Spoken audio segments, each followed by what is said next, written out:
Now, the news of his resignation has rocked Queen's Park. Brown quit early today, again, amid the allegations which have yet to be proven. Now, just moments ago, we saw the Premier making her way into Queen's Park, didn't say a word to media who had gathered there. But right after Brown's resignation, she did release a statement, and it read in part, "It's a difficult and brave thing to do to come forward the way these young women have done tonight. My government and I have been clear on the issue of sexual harassment and assault. In fact, our policy and our ad recalled it's never okay."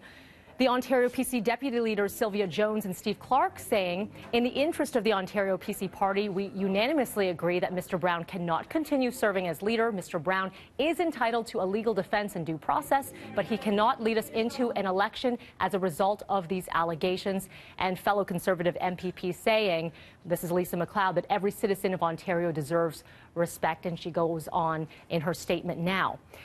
Joining me now on the phone is NDP Leader Andrea Horwath. Good morning to you. Good morning. Now, you were quick to react online as well. How are you feeling this morning? And this is going to be, it's going to have a major effect at Queen's Park.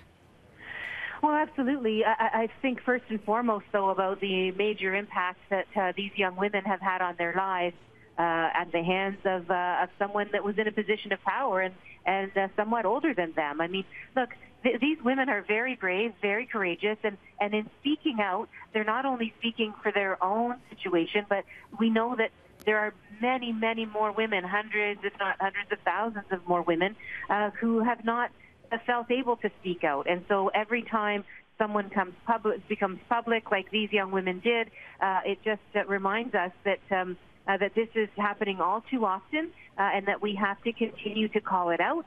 And if we're ever going to make the kind of change that will help us make sure that our daughters and granddaughters don't have to deal with this kind of that it takes this kind of courage, and I really I just want to thank these young women for doing that. Did you feel it was necessary for him to step down?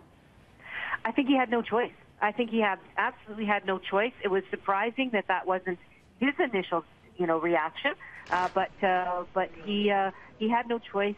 But I can tell you something else. If he was a sitting MP in my caucus, he would be resigning from that seat as well. We are 5 months away from the provincial election. What are the next steps for your party? What do you think should be happening now?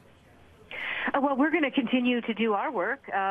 That's what our job is. And I mean, I have a caucus of very strong women. We have 55% of our caucus is women.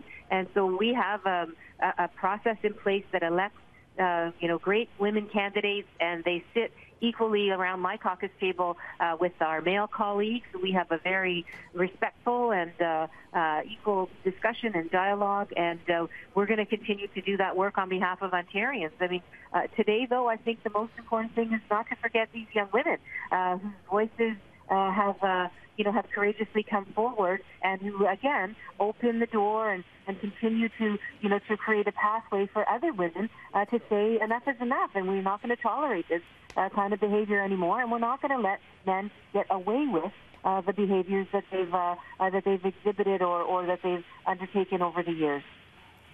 Okay, that is NDP Leader Andrea Horwath. Thank you for joining us this morning.